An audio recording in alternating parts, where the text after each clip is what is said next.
Kemudian ikhwani fiddin, azakumullah, yang tadi itu saya mau tunjukkan pada antum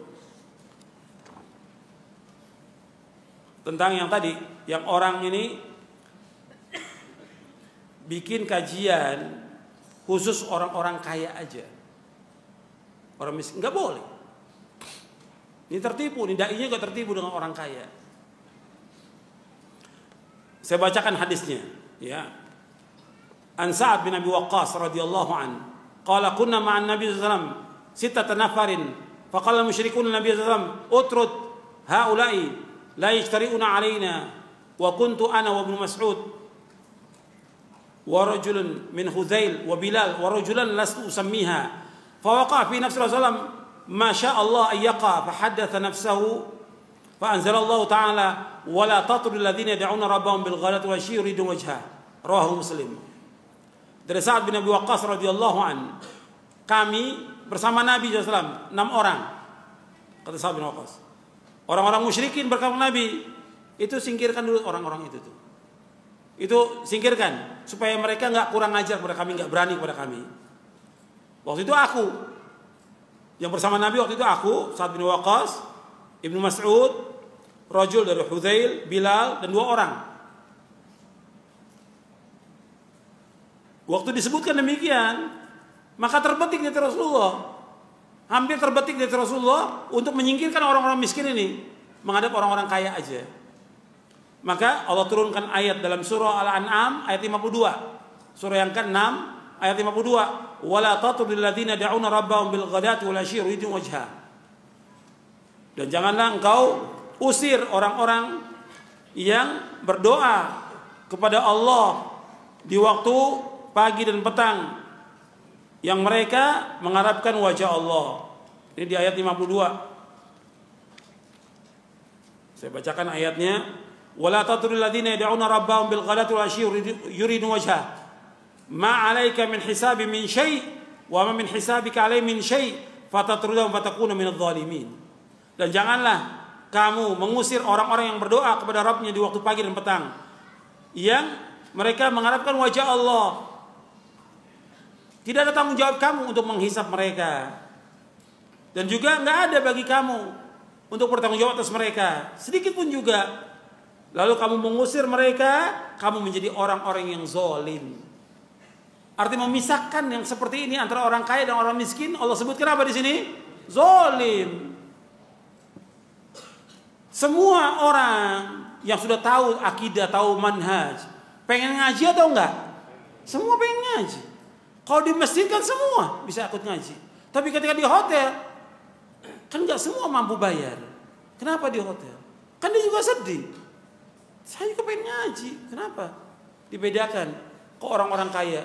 Atau di rumah orang-orang kaya. Kan orang malu datang ke rumahnya.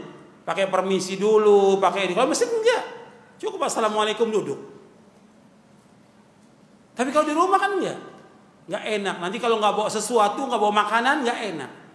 Akhirnya hanya orang tertentu yang ngaji. Nggak boleh yang seperti ini. Dalam Islam nggak boleh.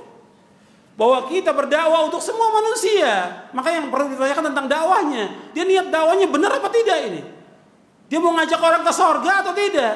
Kenapa dibedakan? Para ulama nggak ada yang seperti itu. Saya gabung dengan kaum muslimin di masjid. Nggak ada bedanya. Dia punya jabatan, punya kedudukan, dia punya pangkat, punya harta, semua sama. Seperti kita sholat. Sholat ada nggak orang kaya safnya di depan, orang miskin belakang? Ada nggak? Nggak ada. Semua sama. Ketika haji juga demikian, semua sama dengan pakaian ihramnya mereka. Nggak ada beda. Nuntut ilmu, semua juga sama. Nggak ada orang kaya depan ustadz, orang miskin belakang. Nggak ada. Semua sama. Ini ibadah kepada Allah. Begitu juga ngaji. Ngaji ibadah bukan? Ngaji ibadah, nuntut ilmu ibadah, nggak boleh dibedakan. Ini juga peringatan kepada ustadz-ustadznya juga ini, orang-orang kaya dan ustadznya nggak boleh dibedakan. Juga kepada panitia pengajian, ini panitia pengajian juga punya masalah juga ini. Ya, karena yang bikin masalah juga banyak panitia pengajian, yang bikin porak-poranda di antara salafin juga panitia pengajian, yang ngadu domba juga di antara mereka. Maka mereka harus taubat kepada Allah dan sadar. Taubat kepada Allah. Bahwa ngaji untuk semua yang gabung bersama kaum muslimin di masjid Allah, biar kelihatan turunnya rahmat Allah, barokahnya, manfaatnya dan nikmatnya kita duduk di masjid Allah SWT.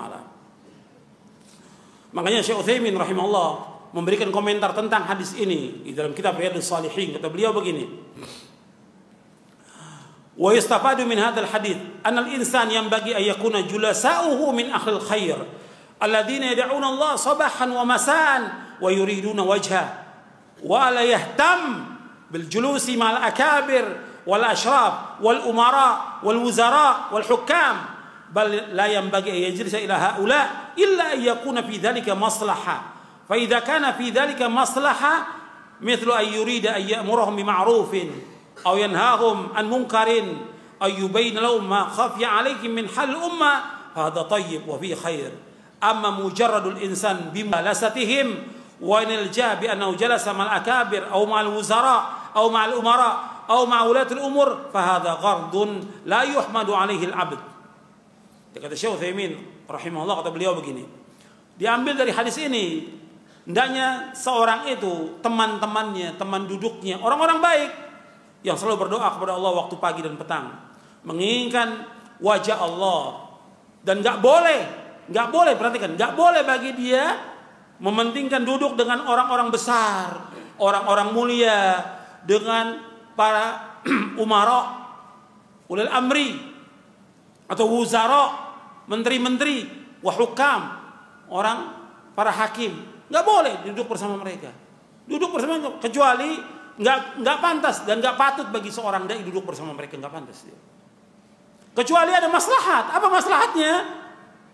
Dia nyuruh yang ma'ruf, dia mencegah yang mungkar. Berani nggak tuh dia tuh duduk dengan menteri, ya, dengan pejabat, dia nyuruh yang ma'ruf, mencegah yang mungkar, atau menjelaskan kepada mereka itu tentang keadaan umat, dijelaskan ini umat berpecah belah, jalan yang benar ini jelaskan. Berani nggak dijelaskan itu? Kalau itu thayyib, kata Syekh Utsaimin, dan itu baik. Adapun seseorang itu sengaja duduk dengan mereka untuk mendapatkan kemuliaan dengan duduk dengan mereka, bahwa dia duduk bersama orang-orang besar, menteri, atau penguasa, atau juga yang lainnya, maka ini tujuan yang tidak dipuji seorang hamba, sama sekali tidak dipuji. Ini Anda bisa lihat dalam syarah Riyadhus Shalihin oleh Syekh Muhammad bin Shalih Al-Utsaimin.